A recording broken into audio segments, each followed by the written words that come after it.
మీరు ఒక సినిమా తీస్తున్నారు, మీకు అందుబాటులో ఉన్న లేదా ఆ కథ డిమాండ్ చేసిన నటులను పెట్టుకున్నారు. బట్ ఇప్పుడు మేము ట్రైలర్ చూసాము, టీజర్ చూసాము, వాటిల్లో ఒక హైపరాది కానీ ఒక గెటప్ సీన్ కానీ ఇలాంటి వాళ్ళు ఉంటే ఇంకాస్త సినిమాకి ఇంకాస్త ప్రమోషన్ కానీ ఇంకాస్త రీచ్ కానీ వచ్చే అవకాశం ఉంటుంది.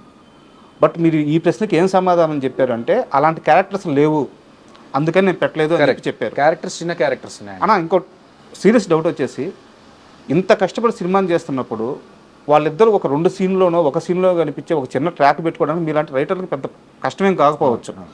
మీరు ఆ పని చేయలేదు. అండ్ ఇంకో క్వశ్చన్, కంటిన్యూటీ క్వశ్చన్, సినిమా ఇంకో 3 రోజుల్లో స్ట్రీమింగ్ అవబోతుంది. అసలు ఈరోజు తీసేస్తే ఇంక 2 రోజులే, ఒక్కరోజు గట్టిగా మాట్లాడారు. మీరు అప్పుడు మాట్లాడేటప్పుడు ఏం చెప్పారంటే శ్రీనితో కానీ ఆదితో కానీ ప్రమోషనల్ వీడియోస్ చేస్తాను అని చెప్పారు. ఇప్పటికీ రాలేదు. ఉంది యాక్చువల్గా ప్లాన్ 6th ఉంది. సో ఆది మా జర్మనీ వెళ్ళాడు. ఓకే, నిన్న వచ్చినట్టున్నాడు, but he is in Germany. Already మేము ప్లాన్ చేసుకున్నాము. అన్న నేను జర్మనీ నుంచి రాగానే ఫస్ట్ ఇమీడియట్గా అదే చేద్దామన్నా అన్నాడు. నిన్న కూడా మాట్లాడాను, 6th రోజు చేద్దామని ఫిక్స్ అయ్యాము. రాస్తారు నేను ఆది కలిసి చేయబోతున్నాం అది. సో అది ఉంది, ప్లాన్లో ఉంది. అండ్ ఆది ఎప్పుడు కూడా నేను అడిగినప్పుడు నో చెప్పలేదు.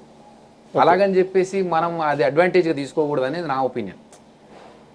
ఆ గౌరవం ఉందా? అది 100% ఉంది. నాకు ఇంకొక విషయం చెప్తా, ఒక పేర్లు చెప్పను. ఒక పెద్ద ప్రొడక్షన్ హౌస్లో నాది ఒక పెద్ద సబ్జెక్టు ఓకే అయింది. ఓకే, కానీ అందులో కొంతమంది మారిపోయారు స్టాఫ్.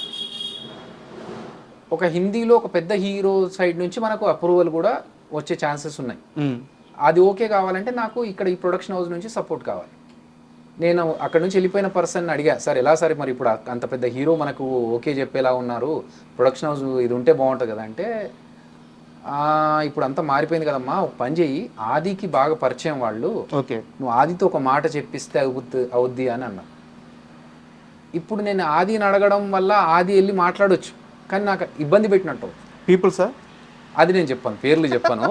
అర్థమైందండి. సో మనకు ఇప్పుడు ఆది నాకు ఒక గ్రాటిట్యూడ్ చూపించినంత మాత్రాన, ఆది నేను పిలిచినప్పుడు రెస్పాండ్ అయినంత మాత్రాన ఆది నాకు ఇది చెయ్యి అది చెయ్యి అని చెప్పి అడగడం అనేది నాకు కరెక్ట్ కాదనిపిస్తుంది. ఎవరైనా సరే, నేను ఇప్పుడు ఈవెన్ ఆదిని కూడా ఏంటంటే నీకు ఫ్రీ ఉన్నప్పుడు ఆది అని అడుగుతాను తప్ప, ఆది నువ్వు వచ్చి ఇది చేసి పెట్టమ్మా, నాకు అది చేసి పెట్టమ్మా అని అడగడం అనేది ఇబ్బందులు పెట్టడం నాకు ఇష్టం ఉండదు. అంతే తప్ప మన సినిమాలో కూడా నిజంగా చెప్పాలంటే మీరు చూడండి 7th రోజు చూస్తే మీకు అర్థమవుతుంది, ఆది చేయగలిగేంత పెద్ద క్యారెక్టర్స్ లేవు. అలాగని చెప్పేసి నేను తీసుకొచ్చి ఆది నువ్వు చెయ్యంటే చిన్న క్యారెక్టర్ అని చేస్తాడు, కానీ నేను దాన్ని అడ్వాంటేజ్గా తీసుకున్నట్టు అవుతుంది. అలా తీసుకోవడం నాకు ఇష్టం. అంటే ఎందుకు అడిగానంటే ఈ క్వశ్చన్, ఈ 9 నెలలు 10 నెలల కాలంలో మీరు ఎంత స్ట్రగుల్ పడ్డారో ఈ 2-3 రోజుల్లో తెలుసుకున్నాను నేను. చాలామందికి ఫోన్లు చేస్తే కొంతమంది ఏమో బడ్జెట్ గురించి మాట్లాడకుండా వచ్చి షూట్ చేశారు. వీళ్ళు ఖచ్చితంగా నా మనుషులే కదా, వచ్చి హెల్ప్ చేస్తారు కదా, నాతో కష్టంలో పాలు పంచుకుంటారు కదా అనుకున్న వాళ్ళు ఈ రెమ్యునరేషన్ అయితే నేను చేయను. యాక్చువల్గా అది చేశారా? అయిందండి నాకు. ఇప్పుడు మన టేస్టీ తేజ కావచ్చు, ఇమాన్యుయల్ కావచ్చు, అప్పారావు గారు, వీళ్ళందరూ కూడా చిన్న చిన్న క్యారెక్టర్స్ అయినా కూడా షూట్ ఉంది ఇలా పలానారు అంటే నేనేం చేశాను, అలాగే సేమ్ థింగ్ ఇలా అడ్వాంటేజ్గా తీసుకోవద్దు అనే ఉద్దేశంతో మా ప్రొడక్షన్ మేనేజర్తో మాట్లాడించి ఎంత బడ్జెట్ ఉంది ఏంటి అన్నీ క్లియర్గా చెప్పండి ఫస్టే, ఇక్కడికి వచ్చిన తర్వాత మళ్ళీ వాళ్ళు ఫీల్ అవ్వద్దు అని చెప్పి మాట్లాడిస్తే ఇమ్ము కావచ్చు, తేజ కావచ్చు, వీళ్ళంతా ఏంటంటే బడ్జెట్ గురించి పక్కన పెట్టండి అన్న, అభియాన సినిమా మేము వచ్చి చేస్తామన్నాను అన్న వీళ్ళు. ఇంకొక పర్సన్ ఏంటంటే అతను చాలా పాత పరిచయం, ఆయనకు ఫోన్ చేసి ఇలా మంచి క్యారెక్టర్ ఉందండి, మీరైతే బాగుంటుంది, సూట్ అవుతారు ఆ క్యారెక్టర్కి అంటే, అయ్యో అభి గారు మీరు కోవిడ్ టైంలో నాకు హెల్ప్ చేశారు, ఆ మాత్రం చేయలేమా, ఇంకా మనోళ్ళు కూడా ఉన్నారు తీసుకొస్తాను నేను అంటే, అట్లాగని చెప్పి ఫ్రీగా అడగట్లేదండి, మీకు బయట ఇచ్చేదానికంటే కొంచెం తక్కువ ఇవ్వచ్చు కానీ రెమ్యునరేషన్ మాత్రం పక్కాగా ఉంటుంది అని చెప్పి మాట్లాడితే, ఓ తప్పకుండా అది అన్నారు. కట్ చేస్తే మా మేనేజర్ ఫోన్ చేస్తే, లేదండి ఇంత బడ్జెట్ అయితే నేను రాను, అంత బడ్జెట్ అయితే వస్తాను అని అన్నారట.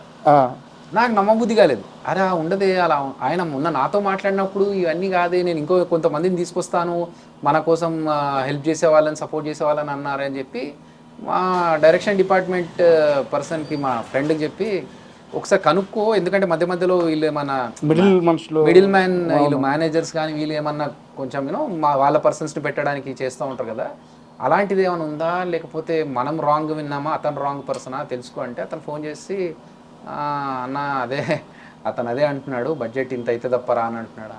అదేదో నేను అడిగినప్పుడు చెప్తే అయిపోయేది కదా, ఈ ముగ్గురు మాట్లాడాల్సిన అవసరం రాకుండా. కోపం రాలేదా? కోపం రాలేదు అంటే మనం నమ్మిన వ్యక్తి మన ఇప్పుడు అన్ని మాటలు మాట్లాడకుండా సరే నేను చేయను అంటే అయిపోయేది. ఓకే అనుకున్నాను అంతే. ఓహో ఓకే ఇలా కూడా ఉంటారా మనుషులు. పేరు చెప్తారా?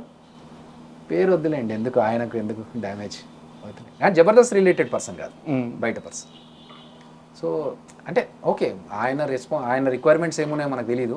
బట్ ఈ ముసుగులో గుద్దులాటలు ఎందుకు? ఫస్ట్ నేను చేసినప్పుడు అయ్యో మీరు నాకు అప్పుడు హెల్ప్ చేసి, నాకు నిజంగా గుర్తులేదు నేను ఎప్పుడు హెల్ప్ చేశాను అనే విషయం.